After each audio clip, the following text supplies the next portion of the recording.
Picture this. You're in the supermarket standing in front of rows and rows of drinks. I know this feeling. You're trying to make the right choice. In one hand, you could grab a plastic bottle. It's easy, but we all see the headlines about plastic pollution. In the other hand is a glass bottle. It's heavier, maybe a little pricier, but you pick it up. It feels solid, pure, and clean in your hand. You feel like you've made the responsible choice, the healthier choice for you and the planet.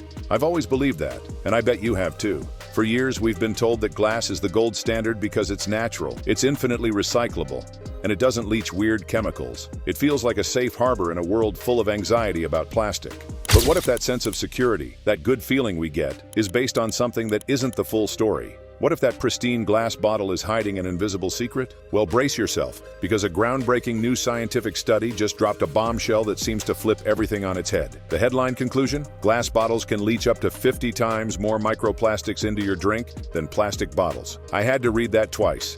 Yes, 50 times more. But here's the twist. That conclusion is incredibly misleading. The very container we choose to avoid plastic might seem like a major source of it, but the real story is far more complex. This isn't a mistake. It's a major study from France's Food Safety Agency, ANSES, that left scientists stunned. So, where on earth is this contamination really coming from? The answer forces us to ask a really unsettling question. Is anything truly safe from the onslaught of plastic? All right, let's unpack this, because it's a lot to take in. For years, the story has been simple. Plastic is bad. Glass is good. We worry about plastic shedding particles and leaching chemicals. Glass, made from sand, is supposed to be stable and pure. So when researchers at ANSES set out to measure microplastic contamination, they expected the results to confirm what we all thought. In fact, one of the PhD students on the study, Iselin Chibe, said, "We expected the opposite result, but the data told a different story." The team looked at all sorts of popular drinks sold in France: sodas, lemonade, beer, comparing those sold in glass, plastic, cans, and cartons. For drinks like soft drinks and iced tea, the results were staggering. On average, drinks in glass bottles had about 100 microplastic particles per liter. This was anywhere from 5 to 50 times higher than the levels in the exact same drinks packaged in plastic bottles or metal cans. The study found beer was one of the most affected, with glass bottles containing an average of 60 particles per liter, and lemonade had about 40. But here's where the headline starts to fall apart. This wasn't true for everything. When it came to water, microplastic levels were low across the board. Glass bottled water had an average of just 4.5 particles per liter, a bit more than the 1.6 in plastic, but nowhere near that huge gap. Wine also showed very low levels of contamination, even in glass. This difference was the first big clue that the glass itself wasn't the issue. What was special about a bottle of beer or soda that made it different from a bottle of water or wine? The initial finding didn't make sense, sending researchers on a mission to find the real culprit. So if the glass itself isn't the problem, where were all these plastic particles coming from? This is where we uncover why the study's conclusion is so deceptive. The researchers noticed something that made it all click. When they analyzed the particles from the drinks, they discovered that their shape, color, and even the type of plastic perfectly matched the paint used on the outside of the metal bottle caps. The source wasn't the bottle at all. It was the lid. Here's what they think happens. Before those metal caps are ever put on a bottle, they're stored and shipped in massive batches, rattling against each other. This friction creates tiny, invisible scratches in the plastic-based paint on the outside of the caps. These scratches release microscopic paint fragments, which are polyester-based microplastics, that can settle on the inside surface of the cap.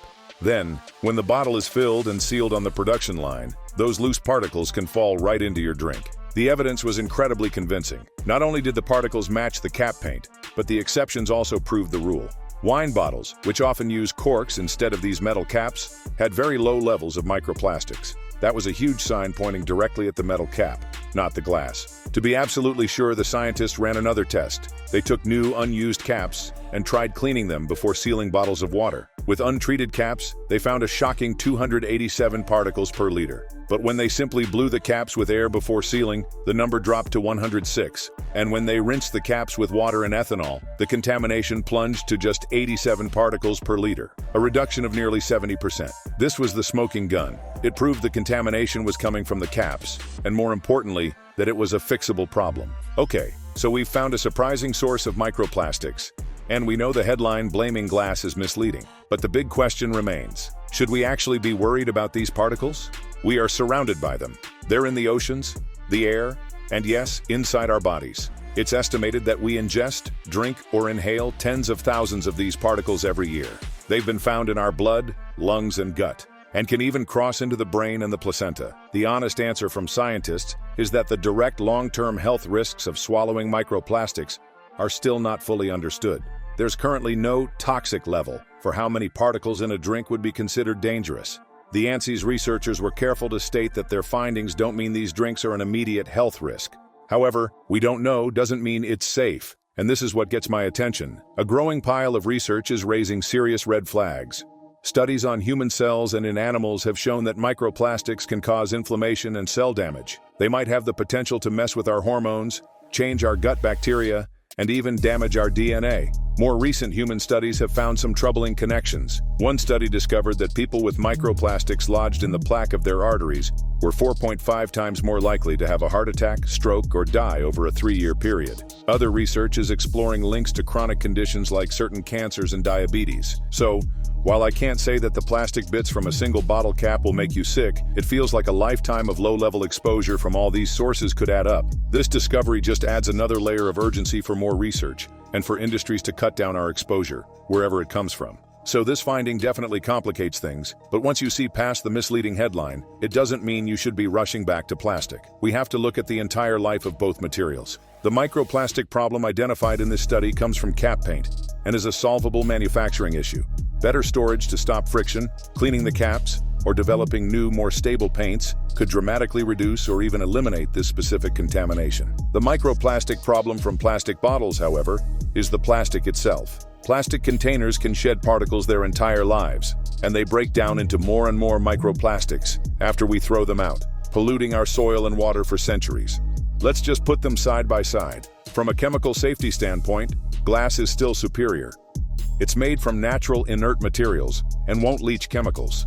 Some plastics contain additives like endocrine disruptors that can get into the contents, especially if exposed to heat. So if you're now asking yourself what to do, for drinking water, I would always recommend just using a glass bottle. If you enjoy challenging your assumptions and want to keep exploring your health and well-being just like me, make sure you subscribe and hit that notification bell. We've got a lot more to uncover together. So where does that leave us? The discovery that some glass bottles can contain more microplastics than plastic ones is a shocking and important wake-up call. But the real lesson here is how misleading a simple headline can be. This is not a story about glass being secretly worse than plastic. To say so would be a complete misreading of the science. This is a story about an unexpected and thankfully fixable flaw in the manufacturing process of bottle caps. The glass itself remains a stable, non-toxic, and highly recyclable material. The challenge now is for the beverage industry to innovate, whether by redesigning or simply cleaning their caps, to close this surprising pathway for pollution. For us, it's a powerful reminder that the world is complex. There are no perfect choices, only trade-offs. And the more we learn to look past the headlines and understand the whole picture, the better equipped we are to make them. What do you think? Does this change how you'll look at your next drink? Let me know your thoughts in the comments below.